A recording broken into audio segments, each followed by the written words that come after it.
Hi, Dr. Webb. The article that we went over today discussed different ways to accommodate children with learning disabilities in the classroom. At the beginning, it discusses how, sorry, not the beginning, but when you're in the classroom, you want these students to not only feel included, but you want to do the best you can so they could succeed and help your ensemble succeed. And you want to do this in a way where the students are also, that said student is gaining something from this, and where they are both benefiting from the program and helping your program succeed. And the Zadinsky article went over many different things that you can do to help these children succeed. And some of these things include things like adapting the social environment. This could be like having them feel more accepted in the ensemble and feel more welcome. You can do things like putting them in the front of the classroom if they think it's easier and helps them focus more.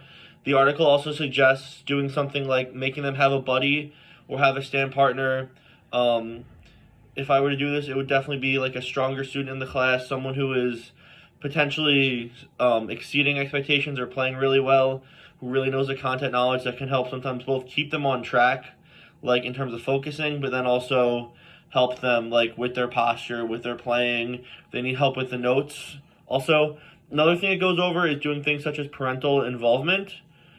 And this would be like asking the students or parents when they're home and practicing. Maybe you want to help sing with them, or you want to like help teach them the rhythms, and you can have them like you can even schedule like a meeting with the parent, going over the basics. Like do things like showing the parent how to hold the bow and what to do. Like things such as like doing like a videos for YouTube or posting them somewhere for your students. Like making sure these parents have access to them as well could be great resources for them. And then also just making sure the students, parents know what's going on, are always up to date, and have the ability to contact you to make sure the student's doing well, but also their involvement should be encouraged. Another thing that it suggests is adapting the music. This could be things that are like, say they can't play there well, or like they have different like motor functions. It's harder for them to play faster or change notes very quickly. Some things that you can do would be changing, like say the students are playing 16th notes, you can give them 8th notes, or you can give them like less bow changes, or maybe the bass part is a more simple part, so you can have them play a different part like that.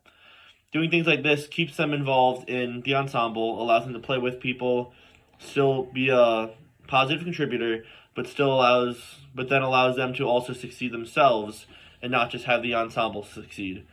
Because I think a main goal of this is not only having the ensemble succeed, but each individual student succeed. Another thing is adapting teaching techniques.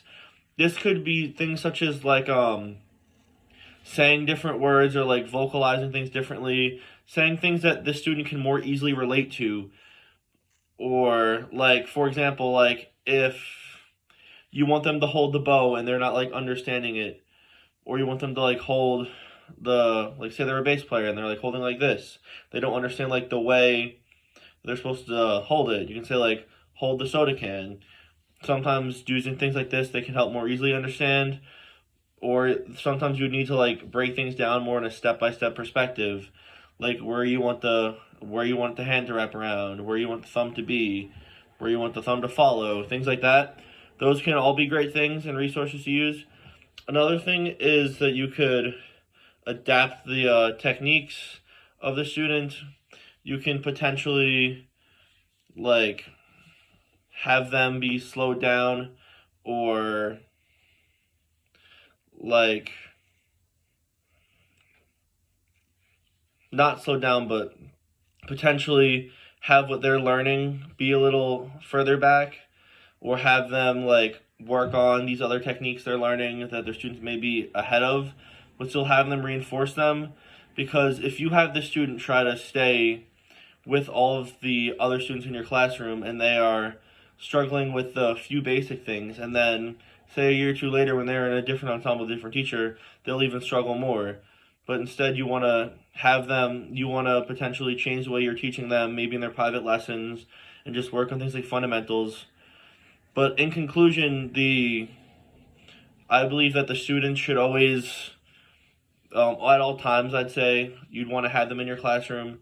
You'd want to make these adaptations to allow these students to succeed, because it's not all about your ensemble succeeding, whereas you want each individual student to succeed as well.